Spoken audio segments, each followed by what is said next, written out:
Welcome to Cage Minds. I'm Mika Frankl at the Jacksonwink Academy alongside Aaron Pico ahead of Bellator 299. Sir, how you feeling? I feel good. I feel really good. Camp has come to an end. I'm just waiting to get on this plane, weigh in, and fight. So kind of controlling the nerves and just taking it day by day. All the experience you have in the weight cutting process, when you're here on the treadmill, what place does your mind go to? Do you ever harken back to those younger days wrestling? Like, do you reminisce those memories? Like, where does your mind go in the weight cutting? Yeah, to be honest with you, I don't really mind the weight cut because I do it right. You know, I start a few months out, so I kind of just get excited because honestly, my body starts to change. I look good, and then when I'm on the treadmill, I kind of just put on some concerts, music I like, and get those good feelings and look forward to the fight. I start to play scenarios in my mind where I could probably end up in the fight and then go from there. But right now, I feel good. I don't mind cutting weight, to be honest with you. I know that sounds kind of crazy because people, dread it. But if you do it the right way and you listen to your coaches, the weight comes off and you look good, feel good, and just know that you make weight easy and then you can eat some good food. Not sure if the camera's angled low enough, but yeah, we can see the little transformation coming. The guns are already popping out. We can see it. I can see it when you were grappling. How does it feel to be globalizing the brand now? First time you're going to be heading out of the country to fight for Bellator, Dublin, Ireland. Big moment for you. Yeah, I feel really good with this opportunity that Bellator has given me, and I'm co-main event. I haven't been co-main event in years, so it's a big fight for me and to propel my career to ultimately where I want to go, and that's to have the belt wrapped around my waist. So I'm excited for that. I'm just staying in the process, staying focused. I know that he probably is going to have home court advantage, but I'm excited for that and to hear the boos, and it's something that I haven't experienced in fighting. And as my development and my progression as a great fighter, this is a must for me. So this is exciting. You're a longtime staple of Bellator, so I'm sure you've noticed when they go to Ireland, that's usually where we're talking about, entrance of the year, Peter Quilly and stuff. Yeah. So have you kind of mentally prepared yourself for this is going to be a different kind of environment than you've walked out in front of before? Yeah, I've wrestled I've wrestled all around the world. I wrestled at Carvalho Arena at the Olympic Trials, and it was packed with people. I wrestled in Russia and the World Championship, so it's not gonna be different. This is just a fight, and I kind of keep the mindset is like I don't feel good, I don't feel bad, I don't really feel anything. That's kind of my mindset going into the cage. It's because the crowd can't fight for him, his coaches can't fight for him. At the end of the day, it's two guys locked in there, and may the best man win. And I know I've been at a high level ever since I've been a kid, and the crowd and the noise is not going to get to me. I just stay focused, and when those bombs start hitting his head, he's gonna have a rude awakening. And but we'll see. I'm excited. Everyone's made a lot about you returning from injury. You've already had a fight to get some of the kinks out. Did you feel like that was a good fight, a good process to put the body to full test again? Yeah, the shoulder is, it is what it is. I needed surgery, and I made a good recovery. I'm happy with the doctor that did it, and Elite OSM up here with Brittany, she did the rehab. I just listened to them, and I came back pretty fast, and it feels strong, knock on wood. It doesn't come out, but I throw it with the utmost confidence. As you could see in my last fight, I was throwing a lot of left hooks to the body, to the head. And to be honest with you, I feel like I should have gotten it on my right too because it feels so strong. But I've been doing a lot of bands, keeping the shoulders healthy, and at the end of the day, the sport that we're in is just so hard on the body. So there's always going to be kinks and aches somewhere, but it's just dealing with the pain and trying to minimize it. We know that you're mentally strong of the adversities that you've went through previously, but was there any question for you prior to the rehabbing point where you were wondering about it? Because I've always heard that shoulders are really tricky to recover from. No, you know what? I had a good 1 week after the fight. I was in LA with my doctor that did it, and he's a very, very good shoulder surgeon, and he walked me through it and said everything is going to be okay. As long as you listen to me, do the rehab, don't do anything stupid, you're going to come back and you'll be stronger than ever. And he was absolutely right.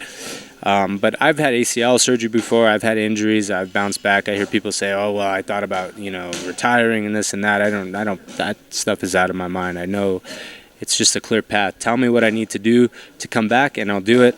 And I listen to my team, and then I'm back. It's not rocket science, Pedro Carvalho, he'd prefer to strike. We know he has the submission game in his back pocket. How do you assess the challenge ahead of you? I don't think I have to look back on all the fights that I've had. I fought a lot of good strikers. I fought black belts, and I don't think it's anything different. It's something that I haven't seen before, but I just got to play to my strengths, and we all know what that is go forward and putting the pressures, combinations, and I just got to let the fight happen. I'm not putting too much emotional value on it. Like, I have to do this, I have to do this, I have to watch out. We know where his strengths are, we know where his weaknesses are, and in combat, it's just letting the fight happen and not really thinking, doing what I do, and I think we're going to be fine. Your fight with Jeremy Kennedy was cut short. You got to see Pedro fight Jeremy. Were you able to take stuff away from that fight because you were in there with Jeremy, or do you say that was months ago, he's changed, he's a different guy, and I'm going to approach things different than Jeremy did, so I can't take too much away, or do you from that one? Well, I watched the Jeremy Kennedy fight, and to be honest with you, I'm just going to say it blunt. I mean, Jeremy Kennedy is a very boring fighter, and if you watch the Pedro, and he'll probably tell you he's boring too, because he's not very exciting. He just looks to hang on, get a body triangle, and that's it, so... after watching Pedro and Jeremy Kennedy, I mean, there's really nothing that I took away from that other than it was a boring fight, and the fans will agree with that. I'm not being like trying to start shit. It was very, very boring. He just took him down, held his back, and just kind of played it safe to win. And the thing I only take away from it is if Jeremy Kennedy can take him down, I can take him down. So that option is there, and I didn't really see too much of the striking because Kennedy doesn't like to strike. He's just he fights very just conservative. But I didn't take it. But all the past fights, I have taken a lot of good stuff on what he's been hit with, or what he doesn't like, switching stances, and we've dissected him pretty well. So I have the utmost confidence going in there September 23rd. I don't know if it sounds like a broken record to you. Listen to some of the comments from Pedro. He was very complimentary of your skill set, but then said he's very wild and there are holes for me to exploit, and now I'm going to take advantage of them. You kind of feel like that's a broken record? That's what all your opponents have been saying? I mean, there's holes in everybody's game. Let's just be honest. There's holes in the best fighters in the world. There's always holes, but... I mean, if I have to break it down, I mean, is he going to take me down? Am I going to take him down? I'm going to take him down. So where are the holes? You know what I mean? I don't know. We'll have to see. It all changes when the left hook to the body comes at you. A kick. We'll see. I don't really take it too personal. It is what it is. He'll be locked in the cage with me September 23rd, and we'll see. We'll see if he has it figured out. I doubt it, but. He has his opportunity. There's like this quiet excitement that you have about the fight. We can tell that. Is this normally how you feel as you get to that countdown? You're just excited to get in there? Yeah, I mean, this is my 16th fight. I've done it before. I've done 16 fights now, and I don't really... Greg always uses the analogy, not too high, not too low, just kind of in the middle. And that's how I'm feeling. There's really nothing I can do right now to I can't get too excited because it's not going to do. I can't get too low because I'm just kind of just taking it easy. My weight is good. I'm enjoying myself. The thing I always say is when you prepare the right way, when you dot all your, cross all your T's, dot all your I's, I feel you can be happy. You can just be calm and just let it flow. But I am very, very excited. This is a great opportunity for me.